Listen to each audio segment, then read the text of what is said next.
Hey, this video is only going to go over my process on how to remove the interior of a Ford Ranger or a Ford Explorer. The Explorer center consoles are a little bit more difficult to get out. I don't go over that in the video at all. You have 3 or 4 bolts you have to, or screws you have to remove up underneath of like the air conditioning control unit. And then there's 2 slide clips that slide under a little lip in the metal. So after you undo all of this, you have to yank backwards very, very hard on the center console to get it out. There's a little bit of information online, but that was the process in which I used to get it out of the Explorer. Otherwise, the steps that I use in this video are identical. So enjoy, and if it helped you take your interior out and saved you from any broken trim parts, hell yeah. Just a quick look at the Ranger's interior before we start tearing it apart and adding the sound dampening. And also, once we had the center console, the overhead console, different mirrors, or different mirror and different sun visors. So hopefully it'll look a little different and feel a little different. You know, it only cost me about $200 in total in parts, which I thought was a pretty good deal given all the features that I'll have in comparison to at least semi-modern trucks in the 05 to 2012 range. So should be good. Didn't cost me much money. I'm gonna put sound dampening all out through the truck and get a new amp because my amp's pretty wore out. It's only playing to 2 channels and it's a 5-channel amp. So anyway, so I just took basically everything out. I needed to start ripping out the interior, passenger seat, then the driver's seat. We'll follow up by the jump seats in the rear and pull out the headliner, sun visors, and then hopefully the carpet and the little center console up front. So as always, it won't come out as easy as expected. So let's start this process. T55 Torx head.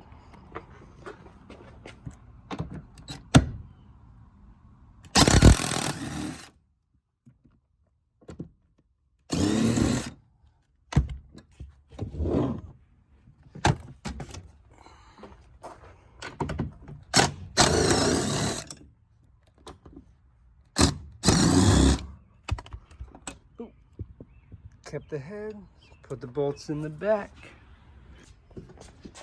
Sorry guys, I don't got anyone here to help me, but as you can see, it's a pretty simple procedure.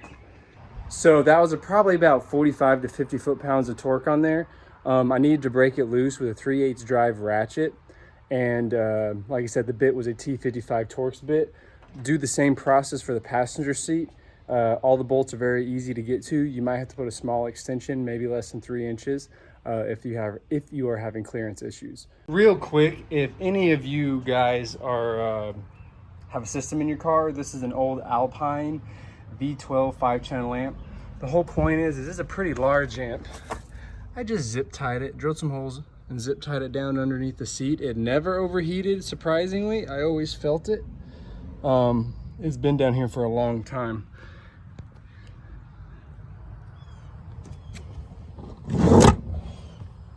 But it just stayed up under the seat. Ran the wires underneath of the carpet. It worked quite nicely. And then I just had the sub wedged up right here. But I'm about to cut the zip ties, take the amp out from underneath of it, and then remove the passenger seat. When it comes to removing this little center console, you gotta take out, they have like little pieces of fabric in the bottom. And there'll be 2, let's see if I can make that brighter. They have 2 of these little locking tabs. You rotate them counterclockwise about 90 degrees.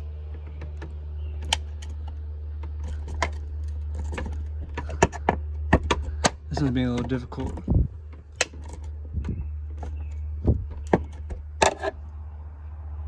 I'll get back to you. I got the pins removed and it should just pick up and pull right out. These little locking pins were anchored right here. Should be pretty simple. Sometimes when they're old and crusty, they want to break, so just take your time and you should be able to get them out. And I think you can buy new replacements on Amazon. So I just got done vacuuming it. I'm about to take this little plastic plate off, start taking these little door or footboards off right here, these little kick boards, and then I'll come around the top and we'll take off the headliner and the lights. Should be a pretty simple process. Let's keep going. Here we're going to remove this interior trim. The process is the same on both passenger and driver's side. Set that.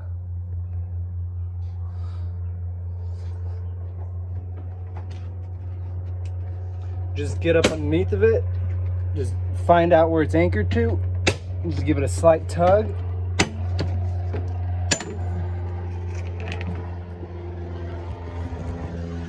And it should come off pretty smooth. They're just little plastic clips that are connected to those little metal clips. Don't pull too hard, and you'll feel where they're connected to the lower body at, and try to pull as close to that position as you can. It will help with not breaking the plastic because of, in my case, the 98. It's a pretty old truck. Phillips head.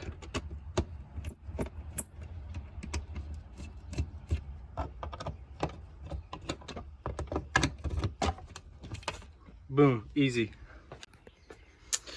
For the little kick panels, you just kind of gotta wiggle from the bottom, pull it right off. There's only one fastener right there. It's a pretty simple little process. So now we're gonna take off the A-pillar interior trim. This is also like a lot of the other interior trim, and once you just tug it off, just kind of be careful.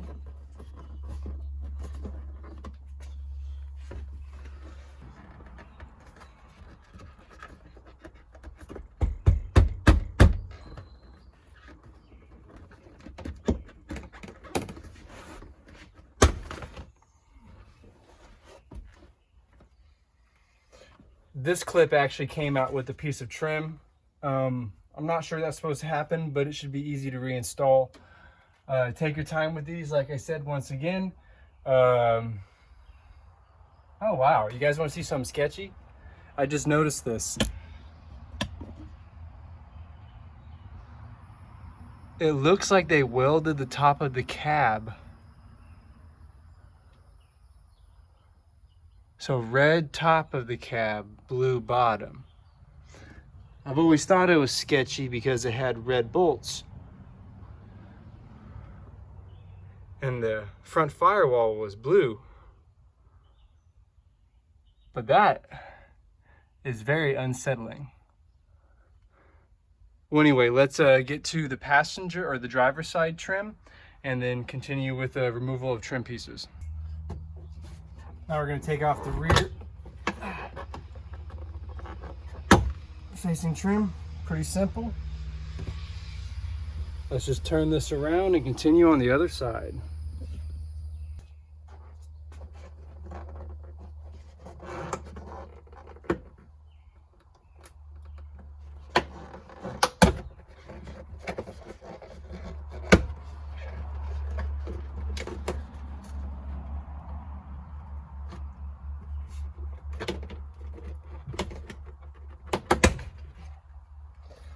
That one came off a little easier.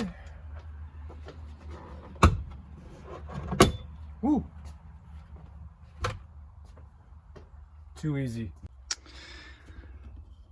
So to take off this piece of trim, the first thing to do is, let me show you right down here. Sorry about the camera angle. There's a little push plastic rivet that you pull out, and then that will swing out and it just clicks off the back.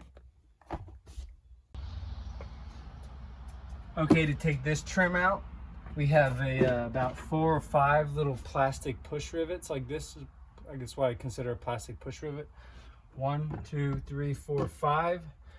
I have this little pry tool. It is a lifesaver. If you don't have one of these, you can use a screwdriver, but I would highly recommend going and buying one. You can buy one at any Advanced Auto. This just kind of literally pulls right out afterwards.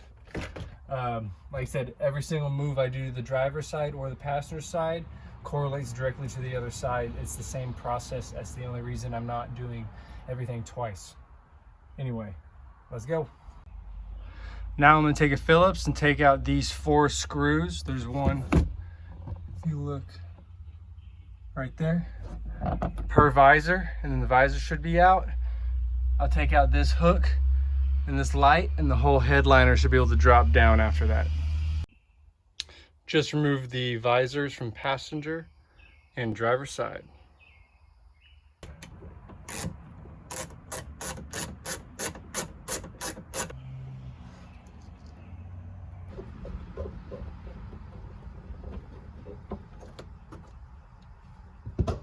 Just like that. Take the center dome light down, and the headliner will fall right down. Woo. Easy peasy.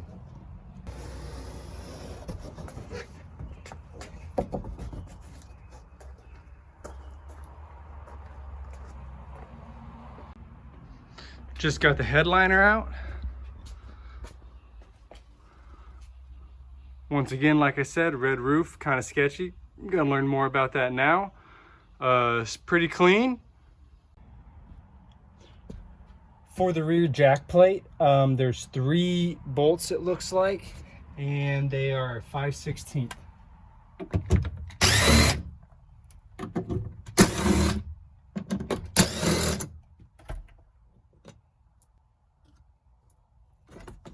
Pretty easy install.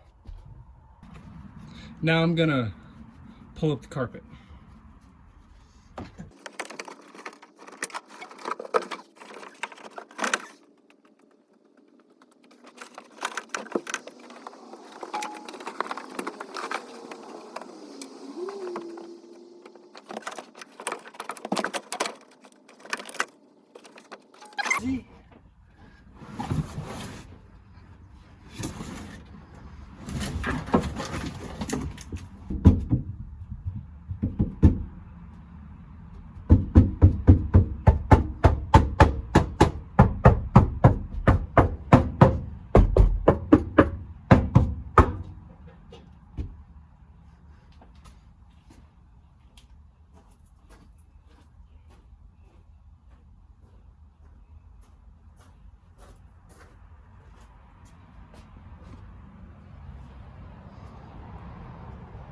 Carpet out.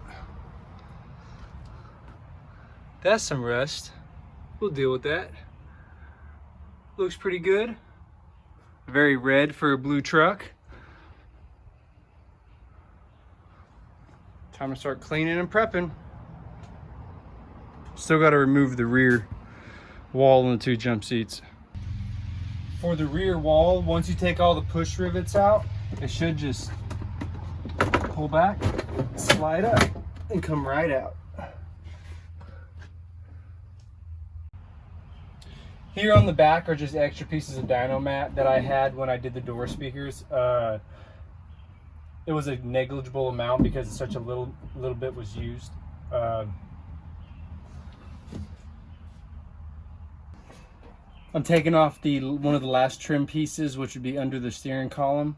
This just opens up the dash to all of the wires and basically all the controls. And there's a passageway underneath where you see this red cable coming out of, in which I push wires through the firewall. There's a rubber grommet about this big.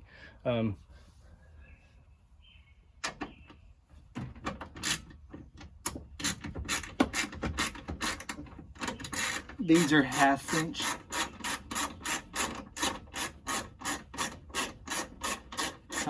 Bolts. Under the hood release, there are 2 little Torx bits that you have to get out also, and that will release the hood release, and also underneath the dash. Nothing too special. You can see up underneath where I ran my sub wires, or my power wire to my battery, that grommet right there. That's it for today. I'm kind of just going to let this all dry out a little bit and come back in the morning and start laying down maybe some anti-rust clear coat spray paint on stuff like this after I hit it with a wire wheel. Clean up any little knickknacks that I want to. I'm thinking about getting some spray foam and spraying it in these compartments right here just to, you know, fill up that empty void of room. Hopefully it would reduce some noise. Like I said, all the purpose of this is to have a fun, cheap little truck, and I needed a project, so, you know, that's what I'm doing over my Coronication.